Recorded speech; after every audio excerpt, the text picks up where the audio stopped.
This video sponsored by EduCoast. So உங்களுக்கு தேவையானது எல்லாமே இருக்கும். ஸோ லிங்க் டிஸ்கிரிப்ஷனில் இருக்குது, மறக்காமல் செக் பண்ணி பாருங்கள். The struggle to find courses that truly speak your language, it's finally over. Welcome to EduQuest, where learning is made just for you. At EduQuest, we bring you a wide range of online courses, from career building programs to skill boosting masterclasses, all in your regional language. Because we believe language should never be a barrier to success. Our courses are tailor-made after understanding what today's learners really need. So why wait? Start learning the smarter, simpler way only with EduQuest. Visit eduquest.courses and explore your next course today. And hey, don't miss out on our exciting offers and promotions. வீட்டில் இட்லி தோசை மாவு இல்லாத டைமில் உடனடியாக செய்கிற மாதிரி நல்ல டேஸ்டான ஹெல்த்தியான தோசை எப்படி செய்யுதுன்னு பார்க்கலாமா? இப்போ பவுல் வச்சுக்கலாமா? இந்த கப்பில் 2 கப்பு கோதுமை மாவு எடுத்துருக்கேன், இதை சேர்த்துக்கலாம். கூடவே 5 ஸ்பூன் அளவுக்கு ரவா சேர்த்துக்கலாம். 1/2 ஸ்பூன் அளவுக்கு ஜீரகம், 3 சிட்டிக்கு அளவு பெருங்காயம் சேர்த்துக்கலாம். இதெல்லாம் சேர்த்துட்டு நல்லா மிக்ஸ் பண்ணிவிடுங்க. இந்த அளவுக்கு நல்லா கிளறி விட்டுருங்க ஃபஸ்ட்டு. இப்போ இது கூடவே நான் 1 கேரட் எடுத்திருக்கேன், இதை திருகிக்கலாம். பாருங்கம்மா, 1 கேரட் நல்லா திருகிட்டோம். இந்த அளவுக்கு நல்லா திருகல் போட்டுருங்க. பாருங்கம்மா, ஒரு பெரிய வெங்காயத்தில் பாதி வெங்காயம் எடுத்துருக்கேன், மேல் தோல் எடுத்துருங்க. இப்போ இதையும் திருகிக்கலாம்.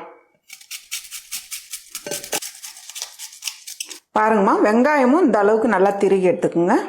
கேரட்டு வெங்காயமும் நல்லா திருகி இந்த அளவு மிக்ஸ் பண்ணிவிடுங்க. இது கூடவே பொடியை நறுக்கின கொத்தமல்லி கொஞ்சம் ஒரு 1/2 கைப்பிடி அளவுக்கு எடுத்துருங்க. இந்த அளவுக்கு நல்லா பொடியை கட் பண்ணிவிடுங்க. தேவையான அளவு உப்பு சேர்த்துடலாம். பொடியை நறுக்கின 2 பச்சை மிளகா சேர்த்துக்கலாம். உங்களுக்கு காரம் எவ்வளோ தேவையோ அதுக்கேற்ற மாதிரி நீங்கள் பச்சை மிளகா சேர்த்துக்குங்க. 1/2 மூடி தேங்காய் எடுத்து திக்காக தேங்காய் பால் எடுத்து வச்சுருக்கேன், இதை சேர்த்துக்கலாமா? தேங்காய் பால் சேர்த்து நல்லா மிக்ஸ் பண்ணிவிடுங்க ஃபஸ்ட்டு. இப்போ நம்ம தண்ணி சேர்த்துக்கலாம். கொஞ்சம் கொஞ்சமாக தண்ணி சேர்த்து நம்ம தோசை மாவு பதத்தை விட கொஞ்சம் அதிகமாக தண்ணியாக இருக்கணும். இப்போ கை வச்சு பிசைஞ்சிக்கலாம். பாருங்கள், இன்னொரு கப்பு தண்ணி சேர்த்துக்கலாம்.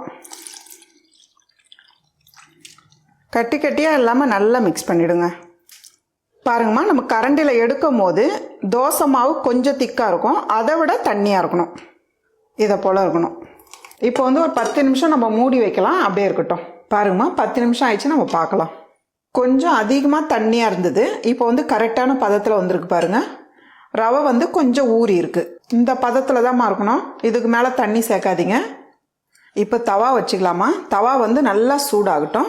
பெரிய கரண்டியாக இருந்தால் 1 கரண்டி மாவு எடுத்தாலே போதும். நீங்கள் சின்ன கரண்டியாக இருந்தால் ஒரு 1.5 கரண்டி மாவு எடுத்துக்கோங்க. நான் 1 கரண்டி மாவு எடுக்கிறேன். நடுவில் அப்படி ஊற்றிட்டு மெலிசாக அப்படியே தேய்ச்சி விடுங்க.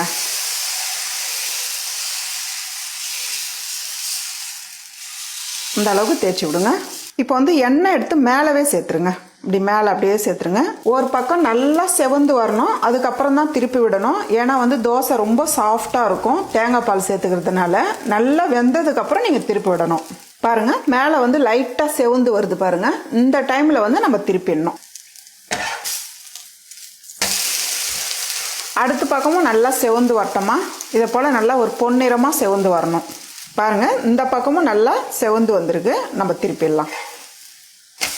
அவ்வளோதாம்மா, உடனடியாக டேஸ்டான ஹெல்த்தியான தோசை ரெடி.